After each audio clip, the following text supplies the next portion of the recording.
Price the Lord. സന്തോഷമായിരിക്കുക. നമ്മൾ സങ്കടപ്പെടുമ്പോൾ സംഭവിക്കുന്നത് വിശ്വാസം കുറയും. സങ്കടം, പേടി ഇതെല്ലാം വിശ്വാസത്തെ കുറയ്ക്കും. വിശ്വാസമാണ് ദൈവത്തിലേക്ക്, ദൈവ സാന്നിധ്യത്തിലേക്ക് എത്താനുള്ളൊരു പാലമാണ്. അത് പൊട്ടിക്കരുത്. കൽപ്പനയാണ് ദൈവം പറഞ്ഞിരിക്കുന്ന എപ്പോഴും സന്തോഷമായിരിക്കുക. ഈ ഉത്കണ്ഠയുടെ കാരണം നമുക്ക് തന്നെ തോന്നിയ നമ്മൾ വളർന്നു പോയിരുന്നു. ഈ ലോകത്തിൽ വളരുമ്പോഴാണ് ഈ ഉത്കണ്ഠ വരുന്നത്. ചെറിയ കുഞ്ഞുങ്ങളൊക്കെ കണ്ടിട്ടില്ലേ? ചെറിയ കൊച്ച്, അതിന് എപ്പോഴെങ്കിലും ഉത്കണ്ഠയുണ്ടോ? എന്തെങ്കിലും അറിയണ്ട, അടുത്ത നേരം ഭക്ഷണം കിട്ടുക ഇല്ല,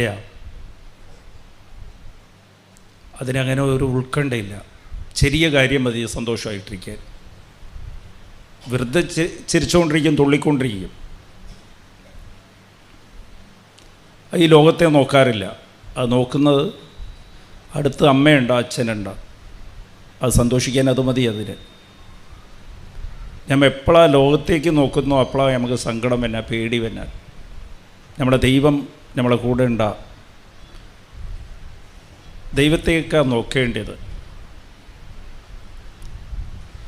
നമ്മൾ സാഹചര്യങ്ങളെ നോക്കും, അവസ്ഥയെ നോക്കും. ഇപ്പോൾ അമ്മ മാതാവിൽ തന്നെ ഒരേ വചനമാണ്, ഒരേ വാക്കാണ് ഗബ്രിയേൽ മാലാഖ അമ്മയോടും പറഞ്ഞത്, സക്രിയയോടും പറഞ്ഞത്. എലിസബത്ത് 6 മാസം ഗർഭമാണെന്ന് പറഞ്ഞ് അത് അമ്മയോട് പറഞ്ഞ് ഇതേ വാക്ക് സക്രിയയോട് പറഞ്ഞു, ഭർത്താവിനോട് പറഞ്ഞു. പക്ഷെ ഭർത്താവ് നോക്കിയത് ഈ എലിസബത്തിൻ്റെ അവസ്ഥയാണ് നോക്കിയത്, സ്വന്തം ഭാര്യയാണ് നോക്കിയത്. ഇതെങ്ങനെ സാധിക്കും? അവൾക്ക് വയസ്സായി,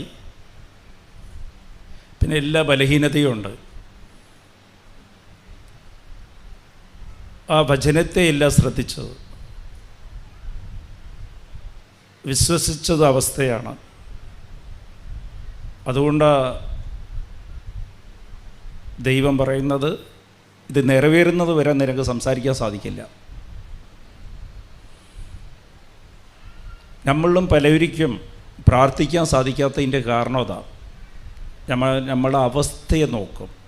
ഉടമ്പടി എടുക്കുമ്പോൾ തന്നെ ഒരു ബന്ധമാണ്. ഉടമ്പടി എന്ന് പറഞ്ഞാൽ പഴയ നിയമത്തിൽ ഉടമ്പടി തന്നെ, നമ്മൾ ഉടമ്പടിയിലേക്ക് വരാമെന്ന് പറഞ്ഞാൽ അതൊരു കുടുംബ ബന്ധമായിട്ട് മാറുകയാണ് ചെയ്യണം.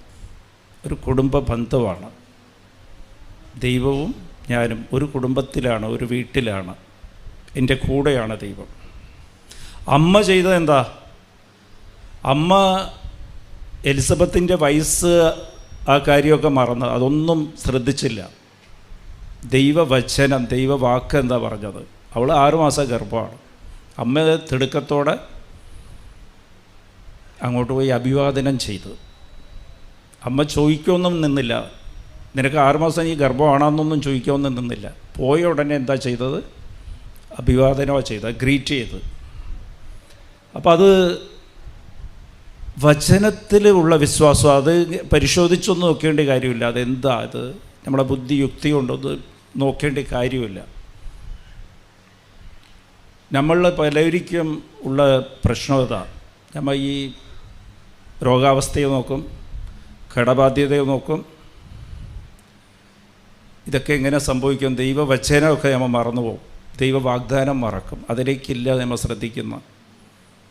അപ്പോൾ നമുക്ക് എന്താ സംഭവിക്കുക? ദൈവമഹത്വം പറയാൻ പറ്റില്ല, സാക്ഷ്യം പറയാൻ പറ്റില്ല, നമ്മുടെ ജീവിതത്തിൽ അനുഭവം കിട്ടില്ല. സക്രിയയ്ക്ക് അതാ സംഭവിച്ചത്. നീ ഇനി സംസാരിക്കില്ലെന്നാണ് പറഞ്ഞത്. കുറച്ച് കാലത്ത് വിശ്വസിച്ചില്ല, വചനത്തെ വിശ്വസിച്ചില്ല. അപ്പോൾ അമ്മയുടെ അടുത്ത് വരുമ്പോൾ ഇതാണ് നമ്മൾ പഠിക്കേണ്ടത്. ലോകത്തെ നോക്കേണ്ട കാര്യമില്ല. ചെറിയ കുഞ്ഞിനെ പോലെ കുഞ്ഞ് നോക്കുന്ന അമ്മ അടുത്തുണ്ട. അത് കരയുന്ന എപ്പോഴാണ്? അമ്മ ദൂരെ പോകുമ്പോഴാണ് കരയുന്നത്. അമ്മ എടുത്തിട്ടുണ്ടെങ്കിൽ സന്തോഷമാണ്. ഞമ്മക്കറിയുന്നത് അമ്മയൊന്നും ശ്രദ്ധിക്കില്ല, കയ്യിൽ നിന്ന് പണം പോയാൽ കരയും, ഭർത്താവ് മദ്യപിച്ചാൽ കരയും, അതേപോലെ രോഗം വന്നാൽ കരയും, ആരെങ്കിലും നമ്മളെ കുറ്റം പറഞ്ഞാൽ കരച്ചിലായി, പിറുവിറുപ്പായി, സങ്കടമായി. സങ്കടപ്പെടേണ്ട ഒറ്റ കാര്യമുള്ളൂ, എനിക്ക് ദൈവം നഷ്ടപ്പെട്ട, ഞാൻ ദൈവത്തിൽ നിന്ന് അകന്ന, കുർബാനയ്ക്ക് പോകാൻ സാധിച്ചില്ല, കരയണം. കുമ്പസാരിക്കാൻ സാധിച്ചില്ല, കരയണം. ഇന്ന് ബൈബിൾ വായിക്കാൻ സാധിച്ചില്ല, കരയണം. കാരുണ്യ പ്രവൃത്തി ചെയ്യാൻ ഞാൻ മടി കാണിച്ച് നാണക്കേടായിട്ട് വിചാരിച്ച് ആൾക്കാരെ മീറ്റ് ചെയ്യാൻ. അതൊക്കെ ദൈവ സാന്നിധ്യം. അവിടെയൊക്കെ നീ ദൈവനാമത്തിൽ ചെയ്യുമ്പോൾ ദൈവം കൂടെ ഉണ്ടാകും. ഒരു കുടുംബമാണ്, നീയും ദൈവവും കൂടി ഒരുമിച്ച് പ്രവർത്തിക്കുക. Price the Lord. അപ്പോൾ ഇത് സങ്കടം പാടില്ല. ഈ ചെറിയ കുഞ്ഞാകുമ്പോൾ, നമ്മൾ ചെറുതാകുമ്പോൾ ദൈവത്തിൻ്റെ മുമ്പിൽ എപ്പോഴും ചെറുതായിരിക്കണം. ദൈവം ആഗ്രഹിക്കുന്നത്, ദൈവം പരിപൂർണനാണ്.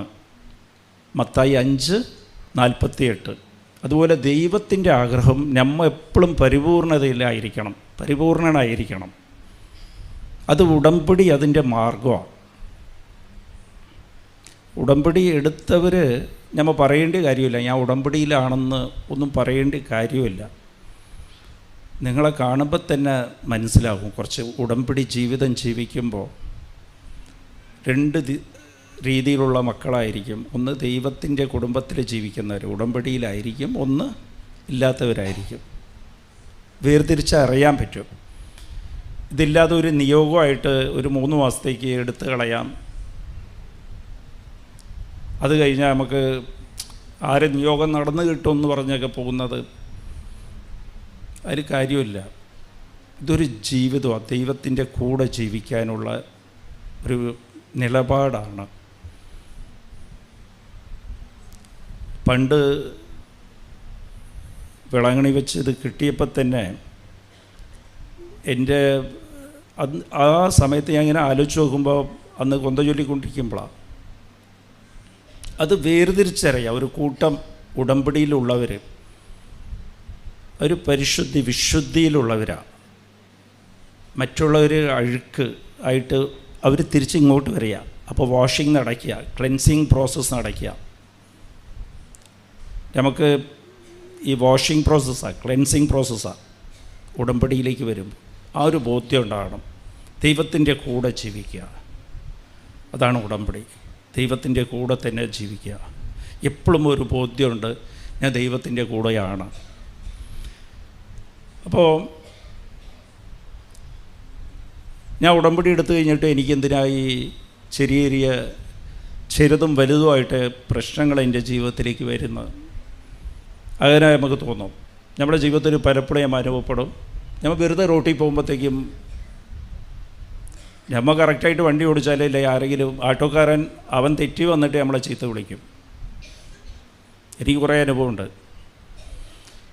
എന്നിട്ട് വെറുതെ നമ്മൾ ഇരിക്കുമ്പോൾ ആൾക്കാരെ നമ്മളെ കുറ്റം പറയുക, ചീത്ത വിളിക്കുക, അവമാനിക്കുക. നമ്മൾ എന്തോരം നമ്മളെ തിരുത്തി നമ്മൾ തന്നെ ശ്രദ്ധിച്ച് ജീവിക്കാൻ തുടങ്ങിയാലും ഭാര്യ ഭർത്താവ് തമ്മിൽ പ്രശ്നങ്ങളാണ്. നമ്മൾ എന്ത് പ്രാർത്ഥിച്ചാലും ചിലപ്പോൾ മദ്യപാനം നിൽക്കില്ല. എന്തോരം സഹിച്ചാലും എന്തൊക്കെ ചെയ്താലും ആ പ്രശ്നം ഉണ്ടാവും. ചിലപ്പോൾ ബിസിനസ് വളരില്ല. ഇതിൻ്റെയൊക്കെ കാരണം യേശുക്രിസ്തു നമുക്ക് വേണ്ടി കുരിശിൽ മരിച്ച് നമുക്ക് വേണ്ടി പരിഹാരം ചെയ്ത് നമ്മുടെ പാവങ്ങളെല്ലാം കഴുകി. പക്ഷെ ശ്രദ്ധിക്കണം, നമുക്കൊരു വെള്ള തുണി ഉണ്ടെങ്കിൽ നമ്മൾ എന്ത് സർഫിട്ട് കഴുകിയാലും അതിൽ കറ പറ്റിക്കഴിഞ്ഞാൽ, എന്തെങ്കിലും മണ്ണ് വീണാൽ, അല്ലെങ്കിൽ എന്തെങ്കിലും ഗ്രേവി എന്തെങ്കിലും കഴിച്ചുകൊണ്ടിരിക്കുമ്പോൾ വീണ് നമ്മൾ എന്തോരം കഴുകിയാലും, പ്രൈസ് ദി ലോർഡ്. അപ്പോൾ ഇത് നമ്മൾ വാഷ് ചെയ്യുമ്പോൾ തുണിയൊക്കെ കഴുകുമ്പോൾ കണ്ടിട്ടില്ലേ, നമുക്ക് കറ ബാക്കി നിൽക്കും. പക്ഷെ അതിൽ മണ്ണൊന്നും കാണില്ല, സ്മെല്ലൊന്നും ഉണ്ടാകില്ല, പക്ഷേ എല്ലാം ക്ലീനായി. പക്ഷേ എന്നാലും കറയുണ്ടാകാം അതിൽ ചില വിഷയം. ദൈവത്തിന് ആ കര പോലും ഇഷ്ടമില്ല. ദൈവം അത്രയ്ക്ക് പരിപൂർണനാണ്. ദൈവത്തിൻ്റെ കുടുംബത്തിൽ നിങ്ങൾ ഉണ്ടാകണമെന്നുണ്ടെങ്കിൽ ദൈവത്തിൻ്റെ കൂടെ നിൽക്കുക. ദൈവം പരിശുദ്ധനാണ്. അപ്പോൾ അതുപോലെ തന്നെ ദൈവം ആഗ്രഹിക്കുക നമ്മളെ അങ്ങനെ ആക്കാൻ വേണ്ടിയിട്ട്. അതുകൊണ്ടാണ് നമ്മൾ ചില പാവങ്ങൾ ചെയ്ത് കുമ്പസാരിച്ച് നമ്മൾ ഇരുന്ന് ഇതെല്ലാം ദൈവം കഴുകും. പക്ഷെ എന്നാലും കറ ബാക്കിയുണ്ടാകും. ആ കറ കളയാൻ വേണ്ടിയിട്ടാണ് നമുക്ക് പലപ്പോഴും ഈ പ്രശ്നങ്ങൾ ഉണ്ടാകുന്നത്. ചിലപ്പോൾ മക്കൾ വഴി. അതെന്തിനാണെന്ന് വെച്ചാൽ ഈ കറ കഴുകുന്ന പ്രക്രിയ എങ്ങനെയാണെന്ന് വെച്ചാൽ കറ കഴുകപ്പെടണമെന്നുണ്ടെങ്കിൽ അതിൽ നമ്മൾ എളിമപ്പെടണം. Price the Lord. പിന്നെ ദൈവത്തെ 3 പോയിൻ്റാണ്. ഒന്ന് എളിമപ്പെടണം, ഒന്ന് ദൈവത്തെ ആശ്രയിച്ച് ജീവിക്കണം, മൂന്നാമത്തത് അനുതപിക്കണം. ഈ 3 കാര്യങ്ങൾ നമ്മളറിയാതെ അഹങ്കാരം നമ്മളിലേക്ക് ഉണ്ടാകും, ഈഗോ ഉണ്ടാകും. അപ്പോൾ അതെല്ലാം ഒരു കറയാണ്. അത് കളയാൻ വേണ്ടിയിട്ടാണ് നമുക്ക് ഈ വർക്ക്ഷോപ്പ് ദൈവം തരുന്നത്. ഈ 3 കാര്യം. അപ്പോൾ നമ്മൾ വിചാരിക്കും, എന്തിനാണ് ഞാൻ ഇത്രയും പ്രാർത്ഥിച്ചിട്ടും എനിക്കിത് ആവശ്യമില്ലാത്ത പ്രശ്നം, ആവശ്യമില്ലാതെ ഇവരെ അപമാനിക്കുകയാണ്, ആവശ്യമില്ലാത്ത ഈ പ്രശ്നം വരെയാണ്. ഭർത്താവ് എന്ത് പറഞ്ഞാലും അങ്ങേര് എന്നോട് വഴക്കിടും, കുറ്റം പറഞ്ഞുകൊണ്ടിരിക്കും. അമ്മായിയമ്മ കുറ്റം പറയുക, മരുമകൾ കുറ്റം പറയുകയാണ്, എന്നെക്കുറിച്ച് ഇല്ലാത്തതെല്ലാം പറയുകയാണ്. ഇതെല്ലാം അതേപോലെ ജോലി ചെയ്യുന്ന സ്ഥലത്ത് 4 പേര് കൂടും, ഒരുമിച്ച് ചേർന്നിട്ട് നമ്മളെ ഒറ്റപ്പെടുത്തും. ഇതെല്ലാം ഈ കറ കളയാൻ വേണ്ടിയിട്ട് ദൈവം നമുക്ക് അനുവദിച്ച് തരുന്നതാണ്. Price the Lord. നമുക്ക് അറിയില്ല. ദൈവം നോക്കുന്നത് മൊത്തം അത് ജെർമിയ 2:22 കറ കളയണം. നിന്നെ കഴുകി കളഞ്ഞാലും ആ കറ കാണരുത്. Price the Lord. അപ്പോൾ അത് എപ്പോഴും ശ്രദ്ധിക്കേണ്ടത്, നമ്മൾ എപ്പോഴൊക്കെ എളിമപ്പെട്ടില്ലെങ്കിൽ ദൈവം ആഗ്രഹിക്കുന്നത് നീ എളിമപ്പെടണം, അതേപോലെ ദൈവത്തെ ആശ്രയിച്ച് നിൽക്കണം, അനുദപിക്കണം. ഈ 3 ഞാൻ എക്സ്പ്ലെയിൻ ചെയ്തു തരാം. അതുവരെ ഇതിൽ 3 ഏതെങ്കിലും ഒന്ന് നീ പെടാതെ ബാക്കി ഉണ്ടെങ്കിൽ നിനക്ക് ഇതുപോലെ ചെറിയ ചെറിയ പ്രശ്നങ്ങൾ ഇങ്ങനെ വന്നുകൊണ്ടിരിക്കും. ചെറുതും വലുതുമായിട്ടുള്ള പ്രശ്നം നിൻ്റെ ജീവിതത്തിൽ അനുഭവപ്പെട്ടുകൊണ്ടിരിക്കും. അപ്പോൾ അത് നമ്മുടെ ജീവിതത്തിൽ ചെറിയതും വലുതുമായിട്ടുള്ള പ്രശ്നം വരാതിരിക്കാൻ എപ്പോഴും ശ്രദ്ധിക്കേണ്ടത്, ഞാൻ എളിമപ്പെട്ടിട്ടുണ്ടാ, ഞാൻ ഉറപ്പ് തരാം, ആവശ്യമില്ലാത്ത പ്രശ്നത്തിലൊന്നും പോയി ചാടില്ല, ദൈവത്തെ ആശ്രയിച്ച് നിൽക്കേണ്ട, അനുദപിച്ചിട്ടുണ്ട്. ഇല്ലെങ്കിൽ ഇതിൽ ഏതെങ്കിലും ബാക്കിയുണ്ടെങ്കിൽ ബാക്കിയുണ്ടാകും. ഇത് പരിഹാരം നമ്മൾ ചെയ്യണം. ഈശോ നമുക്ക് വേണ്ടി പരിഹാരം ചെയ്ത് ഇതുപോലെ തന്നെ പരിഹാരം നമുക്ക് ചെയ്യണം. അപ്പോൾ ആരെങ്കിലുമൊക്കെ നമ്മളെ ചീത്ത വിളിക്കുമ്പോൾ, ഭർത്താവ് വഴക്കിട്ട് ഇല്ല ഭാര്യ എന്തെങ്കിലും പറഞ്ഞ് അവമാനിച്ച്, ശ്രദ്ധിച്ചാൽ മതി, ഇത് കറ കളഞ്ഞുകൊണ്ടിരിക്കുക ദൈവം. ഞാൻ ഇപ്പോൾ എളിമപ്പെടണം. Price the Lord. ഇല്ലാതെ തിരിച്ച് അവരോട് എടുത്ത് ചാടി അവരങ്ങോട്ട് ചീത്ത വിളിച്ച് പറയുമ്പോഴത്തേക്കും പിന്നെ അടുത്ത വർക്ക്ഷോപ്പ് വേറെ കിട്ടും, അടുത്ത ക്ലാസ് വേറെ കിട്ടും. അപ്പോൾ ഇത് കറ കളയാൻ വേണ്ടിയിട്ട് ദൈവം തന്നെ ഓരോന്ന് ഒരു ചെറിയ പ്രശ്നം വരുമ്പോൾ അതങ്ങോട്ട് ചെറുതോ വലുതോ വരുമ്പോൾ അങ്ങോട്ട് ഏറ്റെടുക്കുക. അങ്ങോട്ട് ഞാൻ എളിമപ്പെടണം, എൻ്റെ കറ കളഞ്ഞുകൊണ്ടിരിക്കുക, എന്നിൽ ഇനിയും ഞാൻ എളിമപ്പെട്ടിട്ടില്ല, ഇപ്പോഴും ഞാൻ എൻ്റെ ശക്തിയിൽ ഈ ലോകത്തിൻ്റെ ശക്തിയിലും ആശ്രയിച്ച് ജീവിക്കുകയാണ്. അനുതാപം എന്താണെന്ന് എനിക്കറിയില്ല, അതിന് വേണ്ടിയിട്ടാണ് എനിക്ക് ദൈവം തരുന്ന. ശ്രദ്ധിക്കുക, ഒരു നഷ്ടം വന്ന കച്ചവടത്തിൽ എളിമപ്പെടുക, ദൈവത്തിൻ്റെ അടുത്ത് പോവുക, ആശ്രയിച്ച് നിൽക്കുക. ഞമ്മ കയ്യും കാലും ഇട്ടടിക്കും, എങ്ങനെയാലും എൻ്റെ ശക്തിയിൽ തന്നെ ഞാൻ വിജയിക്കും, ഈ പ്രശ്നം പരിഹരിക്കും. പറ്റില്ല. Price the Lord. ഇത് ദൈവം നോക്കുക. നമ്മൾ എന്ത് പ്രാർത്ഥിച്ചാലും ശരി, എന്ത് ശുശ്രൂഷ ചെയ്താലും ശരി. ഞാൻ ബിസിനസ് ചെയ്യുക, ഗവൺമെൻറ് കോൺട്രാക്റ്റാണ്, ഈ ഫുഡിൻ്റെയൊക്കെ കോൺട്രാക്റ്റാണ് ഗവൺമെൻറ്റായിട്ട്. അപ്പോൾ എനിക്കെതിരെ കുറേ ബിസിനസ്സിൽ കോമ്പറ്റീറ്റേഴ്സ് ഉണ്ട്. അതേപോലെ എനിക്കെതിരെ അവർ കുറേ പ്രവർത്തിച്ചിട്ടുണ്ട്. ആവശ്യമില്ലാത്ത കംപ്ലയിൻറ്റ് കൊടുക്കും, എൻ്റെ സാമ്പിൾ എടുത്ത് കൊടുക്കും, സാമ്പിൾ എടുത്തിട്ട് മോശമാണെന്ന് കംപ്ലയിൻറ്റ് ചെയ്യും. അപ്പോൾ എനിക്കെതിരെ കേസ് വരാനൊക്കെ അവർ ഭയങ്കരമായിട്ട് പ്രവർത്തിച്ചു. അപ്പോൾ എൻ്റെ ഒരു സുഹൃത്ത് വലിയ രാഷ്ട്രീയത്തിൽ വലിയ ആളാണ്, ഇപ്പോൾ ജീവിച്ചിരിപ്പില്ല.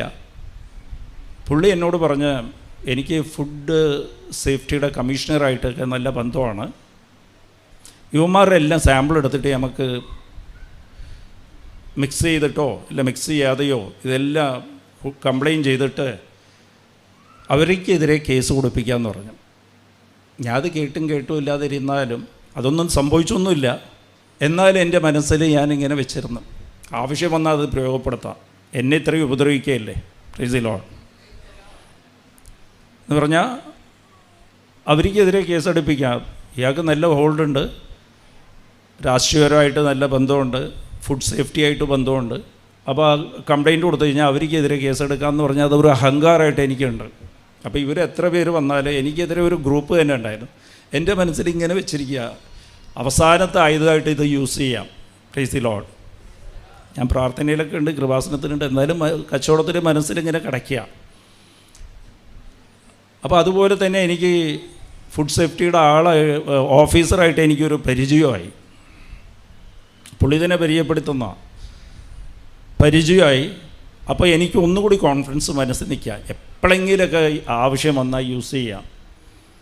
അപ്പോൾ അതൊരു കറയായിട്ട് കിടപ്പുണ്ട്. ഇത് കുമ്പസാരത്തിലൊക്കെ പറയും, അവർക്കെതിരെ എനിക്ക് വെറുപ്പുണ്ടായിരുന്നെന്നൊക്കെ പറയും, എന്നാലും കറ കിടക്കുക. ഈ അഹങ്കാരം പോയിട്ടില്ല, എളിമപ്പെട്ടിട്ടില്ല, എന്നെക്കൊണ്ട് സാധിക്കും, ദൈവത്തെ ആശ്രയിച്ചിട്ടില്ല. ഇത് ആരെ ആശ്രയിച്ച് നിൽക്കുന്ന ഫുഡ് സേഫ്റ്റി ഓഫീസറൊക്കെ പരിചയമുണ്ട്, നമുക്കെതിരെ പ്രവർത്തിച്ചാൽ അവിടെ പ്രവർത്തിക്കാം. ഇതെന്താ സംഭവിച്ചാൽ കുറച്ച് കാലം കഴിഞ്ഞ് ഒരു ദിവസം ഞാൻ നോക്കുമ്പോഴത്തേക്കും എനിക്കൊരു നോട്ടീസ് വന്നു, ഫുഡ് സേഫ്റ്റി ഇരുന്ന് എനിക്കെതിരെ കേസ് എടുത്തിട്ടുണ്ടെന്ന്. എൻ്റെ ഫേമിൻ്റെ എതിരെ ഒരു ഗോഡൗൺ ഇരുന്ന് സാമ്പിൾ എടുത്ത്, ഞാൻ ഒന്നും മിക്സ് ഒന്നും ചെയ്തിട്ടില്ല, അത് നേരിട്ട് വന്ന സാധനം, ഒന്നും ചെയ്തിട്ടില്ല, നല്ല സാധനമാണ്. ഞാൻ ഈ നോട്ടീസുമായിട്ട് ആ ഓഫീസിലേക്ക് പോയി ഫുഡ് സേഫ്റ്റി ഓഫീസറെ കാണുമ്പോൾ എനിക്ക് ഏറ്റവും ബന്ധമുള്ള ഓഫീസറാണ്, അയാൾ തന്നെയാണ് എനിക്കെതിരെ കേസ് എടുത്തിരിക്കുന്നത്, പ്രൈസ് ദി ലോർഡ്. അയാൾ അറിഞ്ഞിട്ടില്ല ഞാനാണെന്ന്, പക്ഷേ എടുത്തു പോയി. അപ്പോൾ ഇത് ദൈവം കറ കളഞ്ഞതാണ്. ഇതുപോലെ ഞാനിതൊരു എക്സാമ്പിൾ പറഞ്ഞതാണ്. നമ്മളെ മനസ്സിൽ ചെറിയ അഹങ്കാരം വന്നാൽ പോലും ദൈവം ആ പ്രക്രിയയാണ് നമ്മളെ ജീവിതത്തിലേക്ക് ഈ പ്രശ്നങ്ങളൊക്കെ വരുന്നത്. ആരെങ്കിലും അവമാനിക്കുക, സ്വന്തക്കാരെ നമ്മളെ കുറിച്ച് മോശം പറയുക, അപ്പോൾ വിചാരിച്ചാൽ മതി. ഇത് എളിമപ്പെടാൻ വേണ്ടിയിട്ടാണ്, ദൈവത്തെ ആശ്രയിക്കാൻ വേണ്ടിയിട്ടാണ്. ചിലപ്പോൾ ഏതെങ്കിലും പരീക്ഷയിൽ നമ്മൾ ഫെയിലായി പോകും. നമ്മൾ എക്സാം എഴുതുമ്പോഴത്തേക്കും നമ്മളെക്കാളും കഴിവ് കുറഞ്ഞാണെന്ന് നമ്മൾ വിചാരിക്കുന്നവർക്ക് കിട്ടും, നമുക്ക് കിട്ടില്ല. അതൊന്നും നമ്മളെ നോട്ടത്തിൽ, ഈ ലോകത്തിൻ്റെ നോട്ടത്തിൽ വലിയ കാര്യമായിരിക്കും പരീക്ഷ പാസ്സാകുന്നതും, അതുപോലെ OET പാസ്സാകുന്നതും, ഒരു കച്ചവടം നന്നാകുന്നതും. പക്ഷേ ദൈവത്തിൻ്റെ നോട്ടത്തിൽ ഒന്നുമില്ല. Price the Lord. ദൈവത്തിന് ഒരു സെക്കൻഡ് മതി, ദൈവത്തിന് പദ്ധതിയുണ്ട്. എന്നെ എന്താക്കി തീർക്കണമെന്ന് ദൈവത്തിന് അറിയാം. ഈ ദൈവത്തെ മാത്രം ആശ്രയിച്ച് നിന്നാൽ മതി. ചിലപ്പോൾ കയ്യിലൊന്നും ഉണ്ടാകില്ല, പക്ഷേ നമുക്ക് വചനം കിടപ്പുണ്ട്, നിന്നെ ഞാൻ അനുഗ്രഹിക്കും, നീ വിഷമിക്കേണ്ട, എന്ത് കഴിക്കണം എന്ത് ഉടുക്കണമെന്ന് നീ വിഷമിക്കേണ്ട, എനിക്ക് നിന്നെക്കുറിച്ച് കരുതലുണ്ട് എന്ന് വചനം കിടപ്പുണ്ട്. അത് മാത്രം ശ്രദ്ധിച്ച് ദൈവത്തെ മാത്രം ആശ്രയിച്ച് നിന്നാൽ മതി. എന്ന് വെച്ചാൽ മടി പിടിച്ചില്ല, കടന്നുറങ്ങിക്കൊണ്ടില്ല, എല്ലാത്തിനും നന്ദി പറഞ്ഞ്, ദൈവമേ നീ തന്നെ പറ ഞാൻ എന്തായി തീരണമെന്ന് നിനക്കറിയാം, ഞാൻ ഇതിനൊന്നും വിഷമിക്കില്ല. നമുക്ക് എന്താ പറ്റുമെന്ന് വെച്ചാൽ ഒരു ഫെയിലിയർ, ഒരു പരാജയം നമ്മുടെ ജീവിതത്തിൽ കണ്ടു കഴിഞ്ഞാൽ അതിനെക്കുറിച്ച് മാത്രം ആലോചിച്ചുകൊണ്ടിരിക്കും. ഈ വിശ്വാസമൊക്കെ പോയി ഉടമ്പടി എടുത്തൊക്കെ മറന്നു പോകും. ഞാൻ ഉടമ്പടി എടുത്തിട്ടും ചിലവർ കൃത്യമായിട്ട് കൗൺസിലിംഗ് പറയും, 5 വിഷയം 4 വിഷയം നടന്ന് 2 നടക്കുന്നേയില്ല. ചിലവർ പറയും 6 നിയോഗം എഴുതിയിട്ട് ഒന്നും നടന്നിട്ടില്ല. പക്ഷെ അവിടെ നടക്കണമെങ്കിൽ ഇവിടെ കറ മാറണ്ടേ? കറ മാറണം, നീ എളിമപ്പെടണം, ദൈവത്തെ ആശ്രയിക്കണം, പിന്നെ അനുതപിക്കണം. Praise the Lord. ആദ്യം അനുതാപം. എങ്ങനെയാണ് അനുതപിക്കുക? അനുതാപം എന്ന് വെച്ചാൽ എന്താ? Price the Lord, hallelujah.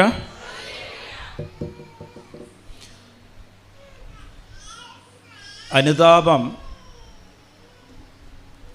Price the Lord, അനുദപിക്കുന്ന എങ്ങനെയാണ്? അനുതാപം എന്ന് വെച്ചാൽ എന്താ? ഞാൻ ഒരു പാപിയാണെന്നുള്ളൊരു ബോധ്യം തന്നെയാണ് അനുതാപം. എൻ്റെ പാപം കഴുകപ്പെടണം എന്നുള്ള ഒരു ആഗ്രഹം വേണം. ഞാൻ പാപിയാണെന്നുള്ളൊരു ബോധ്യം. Price the Lord. അപ്പോൾ ആദ്യം വേണ്ടിയത്, നമ്മൾ പലപ്പോഴും പിശാച് ചെയ്യുന്ന ഇതെന്താണെന്ന് വെച്ചാൽ, ഞാൻ പാപിയാണെന്നുള്ളൊരു ബോധ്യം നമ്മളിരുന്ന് എടുത്ത് കളയും. നമ്മൾ ആകെ ഇങ്ങനെ കറഞ്ഞുകൊണ്ടിരിക്കും, ചോദിച്ചുകൊണ്ടിരിക്കുക, എല്ലാം കിട്ടണം കിട്ടണം കിട്ടണം. ഇല്ല, ഞാനെന്ത് ചെയ്ത്, ഞാൻ നല്ലവരും പ്രാർത്ഥിക്കേണ്ടല്ലേ, ഞാൻ പള്ളിയിൽ പോകുന്നുണ്ട്, കുർബാനയ്ക്ക് പോകുന്നുണ്ട്, എല്ലാ പ്രാർത്ഥനയും ചൊല്ലുന്നുണ്ട്, ബൈബിൾ വായിക്കുന്നുണ്ട്. ഞാൻ പാപിയാണെന്നുള്ളൊരു ബോധ്യം ആദ്യം ഉണ്ടാകണം. Price the Lord. പിന്നെ അത് ചൊല്ലി ദൈവത്തോട് പറയണം, എനിക്ക് ഒരു യോഗ്യതയുമില്ല ദൈവമേ, നിൻ്റെ കരുണ മാത്രം. നമ്മൾ ഏറ്റു പറയുമ്പോൾ തന്നെ, പാപങ്ങളെ ഏറ്റു പറയുമ്പോൾ തന്നെ ആ ഒരു ബോധ്യം ഉണ്ടാകണം. അപ്പോൾ എന്താ കാര്യം എന്ന് വെച്ചാൽ, നിനക്ക് പാവത്തിലിരുന്ന് നിനക്ക് ആ പാവം കഴുകപ്പെടണമെന്നുണ്ടെങ്കിൽ നിനക്ക് ആഗ്രഹം ഉണ്ടാകണം. ആദ്യം നീ അറിയണം ഞാൻ പാപിയാണെന്നുള്ളൊരു ബോധ്യം ഉണ്ടാകണം. അപ്പോൾ ചെയ്തു പോയ പാപത്തിനെക്കുറിച്ച് നല്ല ബോധ്യം ഉണ്ടാകണം. Price the Lord. അപ്പോൾ ദിവസം അനുദപിക്കുക, എന്നിട്ട് അത് എഴുതി വയ്ക്കുക, മറന്നു പോകാതിരിക്കാൻ എഴുതി വെച്ച് 2 ആഴ്ചയ്ക്ക് ഒരു പ്രാവശ്യം പോയിട്ട് അതെല്ലാം ഒരു പേപ്പർ തന്നെ വയ്ക്കുക, എല്ലാം ഒരു നോട്ട്ബുക്ക് വയ്ക്കുക, അത് ചൊല്ലി കുമ്പസാരിക്കണം. Praise the Lord. നിങ്ങളിത് ട്രൈ ചെയ്ത് നോക്ക്, ഇതൊക്കെ ഒരു പ്രാക്ടീസ് ചെയ്ത് നോക്ക്. രണ്ടാമത് എങ്ങനെയാണ് എളിമപ്പെടണ, ഹമ്പിളാകുന്ന എങ്ങനെയാണ്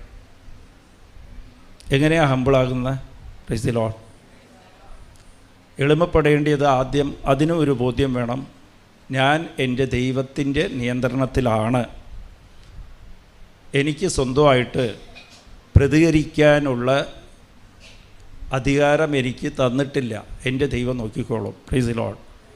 രണ്ടാമത്, നമ്മൾ എളിമപ്പെട്ട ഇല്ല എന്ന് അറിയണമെങ്കിൽ, എളിമപ്പെടുമ്പോൾ നമ്മൾ ബാക്കി നിൽക്കേണ്ടത് മുറിവുണ്ടാകണം, വേദനയും ഉണ്ടാകും, അപമാനങ്ങളും, അതുപോലെ ഹൃദയത്തിൽ മുറിവും അപമാനവും ഉണ്ടാകും. നമ്മൾ എളിമപ്പെടുമ്പോൾ നമ്മൾ തിരിച്ചു പറയുമ്പോൾ ആരെങ്കിലും എന്തെങ്കിലും ചെയ്ത് അതിനെ പ്രതികരിച്ച് കഴിയുമ്പോഴത്തേക്കും ആ രണ്ടും ഉണ്ടാകില്ല, വേദനയും ഉണ്ടാകില്ല. ഇപ്പം തൃപ്തിയായി, സന്തോഷമായി, ഞാൻ തിരിച്ചു പറഞ്ഞല്ലോ, എനിക്ക് സന്തോഷമായി. എതിർത്ത് പറയും, എന്ത് പറഞ്ഞാലും എതിർത്ത് പറയുക. അയാൾ 1 പറഞ്ഞാൽ 4 പറഞ്ഞു കഴിഞ്ഞാൽ, ഒരാൾ നിങ്ങളെക്കുറിച്ച് കുറ്റം പറഞ്ഞു പറഞ്ഞാൽ, ഒരാളുടെ അടുത്ത് കുറ്റം പറഞ്ഞാൽ നിങ്ങൾ 4 പേരോട് നമ്മൾ പറയും. അപ്പം തിരിച്ച് കല്ലെറിയുക, അത് എളിമപ്പെടാൻ പറ്റില്ല. എളിമപ്പെടുമ്പോൾ ബാക്കി ഉണ്ടാകേണ്ടത് നമുക്കൊരു മുറിവും ഉണ്ടാകും, വേദനയും ഉണ്ടാകും. Price the Lord. ഞാൻ 3 പോയിൻ്റേ പറഞ്ഞിട്ടുള്ളൂ. പിന്നെ മൂന്നാമത്തത്, എളിമപ്പെടേണ്ടത് എങ്ങനെയാണ്? വചനം വായിക്കുക. വചനം വായിച്ചിട്ട് എളിമയുള്ളവർ മാത്രം എളിമപ്പെടണമെന്ന് വെച്ചാൽ എന്താ? എപ്പോഴും അനുസരണ ഉണ്ടാകണം, ശ്രമിക്കുക. നമ്മൾ ഈ 1/2 മണിക്കൂർ ബൈബിൾ വായിക്കേണ്ടല്ലോ, അതിൽ കിട്ടുന്ന വചനം നിങ്ങൾക്കുള്ളത് മാത്രമേ, വേറെ ആർക്കും വേണ്ടിയിട്ടുള്ളതില്ല. അത് മനസ്സിലായില്ലെങ്കിൽ അത് കണ്ടിന്യൂസ് ആയിട്ട് വായിക്കുമ്പോൾ അതിൽ പറയണ വചനം നമ്മൾ പാലിക്കാൻ നോക്കുക, അനുസരിക്കാൻ നോക്കുക. Price the Lord. അത് എളിമപ്പെട്ടാൽ മാത്രമേ അത് സാധിക്കുകയുള്ളൂ. നിന്നെ ദ്രോഹിക്കുന്നവർക്ക് വേണ്ടി നീ പ്രാർത്ഥിക്കുക, അവരെ അനുഗ്രഹിക്കുക എന്നൊക്കെ പറഞ്ഞാൽ അത് കൽപ്പനയാണ്, വചനം, അത് പാലിക്കാൻ ബുദ്ധിമുട്ടാണ്. പക്ഷേ എളിമപ്പെട്ടാൽ മാത്രമേ അത് സാധിക്കുകയുള്ളൂ. ഇത് ചെയ്യുമ്പോൾ നിൻ്റെ ജീവിതത്തിൽ നിന്ന് നോക്കിയോ ഈ പ്രശ്നങ്ങൾ കുറയും, ആ വർക്ക്ഷോപ്പ് കുറയും. വർക്ക്ഷോപ്പായിട്ട് ദൈവം യൂസ് ചെയ്യണത് വേറെ ആരെയും ഇല്ല, നിൻ്റെ കുടുംബത്തിൽ തന്നെയാണ്. ഭർത്താവിനെ യൂസ് ചെയ്യും, ഭാര്യയെ യൂസ് ചെയ്യും, മക്കളെ യൂസ് ചെയ്യും. മക്കളെ അനുസരിക്കില്ല, പ്രശ്നമാണ്, പ്രാർത്ഥിക്കുന്നില്ല. ആ മക്കൾ പ്രാർത്ഥിക്കുന്നില്ല, ബൈബിൾ വായിക്കുന്നില്ല, പള്ളിക്ക് പോകണമെന്നില്ലെന്ന് പറഞ്ഞാൽ അവർക്കും ചേർത്ത് നീ പ്രാർത്ഥിക്കണം എന്നുള്ളതാണ് ദൈവം പറഞ്ഞിരിക്കുന്നത്. അവർക്ക് വേണ്ടിയിട്ട് നീ പ്രാർത്ഥിക്കണം, ദൈവത്തെ ആശ്രയിക്കണം. നീ എളിമപ്പെടണം, ദൈവത്തെ ആശ്രയിക്കണം. നമ്മ ചെയ്തു പോയ പാവത്തെ നമ്മ അനുദപിക്കണം. അതൊക്കെ ഓർത്ത് നോക്കുക. അമ്മയോട് എങ്ങനെയായിരുന്നു, അച്ഛനോട് എങ്ങനെയായിരുന്നു, ഭർത്താവിനോട് എങ്ങനെയാണ്, ഭാര്യയോട് എങ്ങനെയായിരുന്നെന്ന് നമ്മ ആലോചിച്ച് നോക്ക്. അതിലൊക്കെ എവിടെയെങ്കിലും കറ കാണും. അത് നീക്കണം. Praise the Lord. അത് ചെയ്യുമ്പോഴത്തേക്ക് മാറും. ഭയങ്കര സന്തോഷമായിരിക്കും ജീവിതം. പക്ഷെ ഇത് നോക്കണം, ചില പ്രശ്നം വരുമ്പോൾ ഞങ്ങൾ അങ്ങോട്ട് ചാടി കളിക്കരുത്. ആരും നമ്മളൊന്നും ദ്രോഹിച്ചിട്ടില്ല. ആരെങ്കിലും നമ്മളെ കുറ്റം പറഞ്ഞാലോ ചീത്ത വിളിച്ചാലോ ദ്രോഹിച്ചാലോ അതൊന്നും അവർ ചെയ്യുന്നില്ല. അതെല്ലാം ദൈവം അയക്കുന്ന, ദൈവം അനുവദിച്ച് തരുന്നതാണ്. നമ്മളെ കര നീക്കാൻ വേണ്ടിയിട്ടാണ്. Price the Lord. ഹല്ലേലൂയ. പിന്നെ എങ്ങനെയാണ് ദൈവത്തെ ആശ്രയിച്ചിരിക്കാറ്? മൂന്നാമത്തെ കാര്യം, ദൈവത്തെ ആശ്രയിക്കുക. എങ്ങനെ ആശ്രയിക്കാൻ? ദൈവത്തെ എന്നെക്കൊണ്ടൊന്നും സാധിക്കില്ലെന്നുള്ളൊരു ബോധ്യം. പിന്നെ ദൈവത്തിന് മാത്രമേ എനിക്ക് ഏതാണ് ഏറ്റവും ബെസ്റ്റ്, ഏറ്റവും നല്ലതെന്ന് ദൈവത്തിന് മാത്രമേ അറിയാവൂ. ദൈവത്തെ ആശ്രയിക്കുന്നത്, അമ്മ ദൈവത്തെ ആശ്രയിച്ച എങ്ങനെയാണ്? ഇതാ നിൻ്റെ ദാസി. അപ്പോൾ ദൈവത്തെ ആശ്രയിക്കുമ്പോൾ ഒരു കാര്യം, ഈ പോയിൻ്റ് മാത്രം ശ്രദ്ധിക്കുക. സങ്കടപ്പെടാതെ, ചില കാര്യങ്ങൾ നമുക്ക് പ്രതികൂലമായിട്ട് സംഭവിക്കുമ്പോൾ അത് സങ്കടപ്പെടാതെ. ഈ ദാസൻ ആരാണ്? ദാസൻ ആരാണ്? അമ്മ പറഞ്ഞത് 1:38, ലൂക്ക 1:38, ഇതാ നിൻ്റെ ദാസി. അത് നമ്മൾ കുറേ കേട്ടിട്ടുണ്ട്. അപ്പോൾ അതുപോലെ തന്നെ അമ്മയെ അനുഗമിച്ച് നമ്മൾ നടക്കുമ്പോൾ, അമ്മയുടെ കൂടെ, അമ്മയുടെ മധ്യസ്ഥതയിലാണ് ഇപ്പം ഉടമ്പടി എടുത്തിരിക്കുന്നത്. അപ്പോൾ അത് ശ്രദ്ധിക്കണം. അമ്മയെപ്പോലെ ആകണം. ഇതാ നിൻ്റെ ദാസി, ഇതാ നിൻ്റെ ദാസൻ. എങ്ങനെയാണ് ദാസനാകാന്? ദാസിയും ദാസനും ലൂക്ക 17:9-10 കൽപ്പിച്ചത് അനുസരിച്ച് കഴിഞ്ഞാൽ കൽപ്പിച്ചത് അവൻ അനുസരിച്ച് കഴിയുമ്പോൾ അവൻ നന്ദി അർഹിക്കുന്നില്ല. Price the Lord. അപ്പോൾ നമ്മൾ ചില കാര്യങ്ങൾ നമ്മളെ ജീവിതത്തിൽ നമ്മൾ ചില കാര്യത്തിന് പ്രാർത്ഥിച്ച് നടന്നില്ല.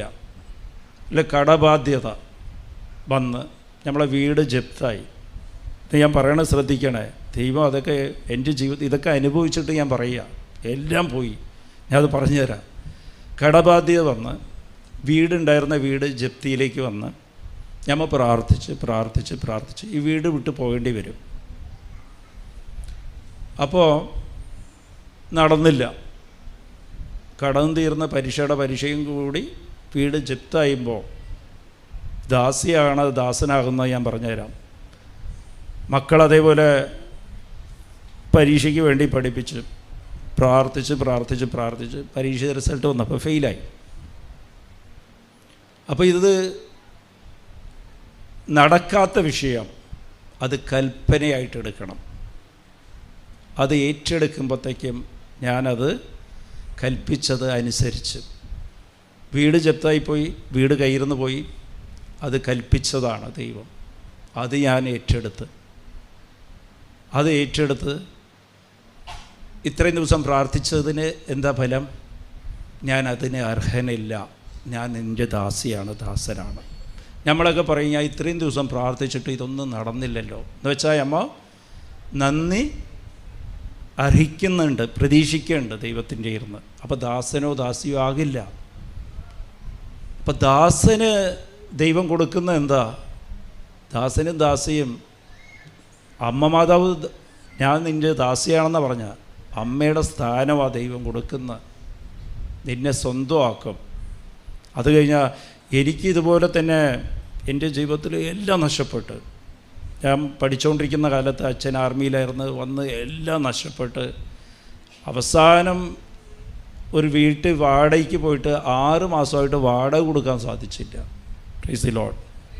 അവിടെ ഇരുന്ന് വീട്ടിൽ ഭക്ഷണമില്ല. വീട്ടിൽ നിന്ന് ഇറങ്ങിക്കഴിഞ്ഞാൽ അവർ എന്തോ എല്ലാ മാസവും വന്ന് ചോദിക്കും. അവർ ചേച്ചി ചോദിക്കും, അവിടെ വന്ന് ചോദിക്കും, തരാം കിട്ടാം, പക്ഷേ എവിടെ നിന്ന് കൊടുക്കുമെന്ന് ഞാൻ ആലോചിച്ചിട്ട് കിട്ടില്ല. അച്ഛന് കിട്ടുന്ന പെൻഷനൊക്കെ പലിശ അതിക്കാളും കൂടുതൽ തിരിച്ചു കൊടുക്കണം. പക്ഷേ എനിക്ക് അന്ന് അമ്മയെ അറിയാം. അതുമാത്രമായിരുന്നു എൻ്റെ ഒരു പ്ലസ്. പ്രാർത്ഥന അറിയില്ല, കൊന്ത അറിയില്ല, അതുപോലെ നന്മ നിറഞ്ഞ മറിയുമ അറിയില്ല, സ്വർഗസ്നായ പിതാവ് അറിയില്ല, വിശ്വാസപ്രവണം അറിയില്ല. പക്ഷെ അമ്മയെ അറിയാം. ഞാൻ നടന്നു പോവായിരുന്നു മാതാവിനെ കാണാൻ. ഫോർട്ട് കൊച്ചി ഒരു ഗ്രോട്ടോ ഉണ്ട്, പിന്നെ ഇവിടെ മറോക്കാടന്ന് പോകാറുണ്ട്. കൃപാസന അവിടെ ഇരുന്ന ആ മാതാവ് ഇങ്ങോട്ട് കൊണ്ടുവന്ന് അമ്മയുടെ മുമ്പിൽ പോയി പ്രാർത്ഥിക്കും. പക്ഷെ അത് ആ സ്ഥിതിയെല്ലാം മാറി ഏറ്റവും. അപ്പോൾ ഞാനിത് നിങ്ങൾക്ക് പറയുക, നമുക്ക് ഈ അവസ്ഥയല്ല നോക്കേണ്ടത്, വചനമാണ്. അങ്ങനത്തെ ഒരു അവസ്ഥ വീട്ടിൽ ഇരുന്ന് പുറത്തു പോയാൽ റോട്ടിൽ പോലും പോകാൻ പറ്റില്ല. എവിടെ പോകും? ഇതെല്ലാം എടുത്തിട്ട് റോട്ടിൽ പോയാലും ഭക്ഷണം കഴിക്കണ്ടേ? ആ അവസ്ഥയിരുന്ന് മാറ്റി ഇന്ന് കൊച്ചിയിൽ തന്നെ ഏറ്റവും വലിയ വീടാണ് അമ്മ തന്നിരിക്കുന്നത്. കൊച്ചിയിൽ അതുപോലത്തെ വീടില്ല, ഞാനത് ഉറപ്പ് പറയാം. അപ്പോൾ അതാണ് നമ്മളെ ദൈവം. അപ്പോൾ നിൻ്റെ കറ കളയാൻ വേണ്ടിയിട്ടാണ് ദൈവം ഈ അനുഭവം നമ്മുടെ ജീവിതത്തിലേക്ക് തരുന്നത്. അതിനെ പിറുപിറുത്ത് കരഞ്ഞ് വഴക്ക് പറഞ്ഞ് ചീത്ത വിളിച്ച് അങ്ങോട്ട്, ഇന്ന് ഞാൻ ഇതിന് തിരിച്ചു പറഞ്ഞില്ലെങ്കിൽ അയാൾ തലയിൽ കയറിയിരിക്കും, എൻ്റെ ഭർത്താവ് എന്നെയും കൂടുതൽ കുടിച്ചു പോകും. നിങ്ങളതിനെ നോക്ക്, നിങ്ങൾ വഴക്കിട്ടിട്ട് ഭർത്താവിൻ്റെ മദ്യപാനം കൂടിയിട്ടുണ്ടോ കുറഞ്ഞിട്ടുണ്ടോ നോക്ക്. എത്രയോ പേര് കൗൺസിലിങ് ഞാൻ ചോദിക്കാറുണ്ട്, കൂടിയിട്ടേ ഉള്ളൂ എന്ന് പറയും. അപ്പം നീ എവിടെയോ അഹങ്കാരം കിടപ്പുണ്ട്. എനിക്ക് എൻ്റെ ഭർത്താവിനെ ശരിയാക്കിയെടുക്കാമെന്ന് നമുക്ക് തോന്നും, എൻ്റെ മക്കളെ എനിക്ക് ശരിയാക്കിയെടുക്കാമെന്ന് തോന്നും, എൻ്റെ കടബാധ്യത ഞാൻ വിചാരിച്ചാൽ ശരിയാവുന്ന നമുക്ക് എവിടെയോ ഒരു അഹങ്കാരം കിടപ്പുണ്ട്. അത് കറയാണ്, അത് മാറ്റണം. ദൈവം അത് മാറ്റും. Praise the Lord. അതിന് നീ പടയേണ്ടത് എളിമപ്പെടണം, ദൈവത്തെ ആശ്രയിക്കണം, അനുതപിക്കണം. Praise the Lord. ഹല്ലേലൂയ.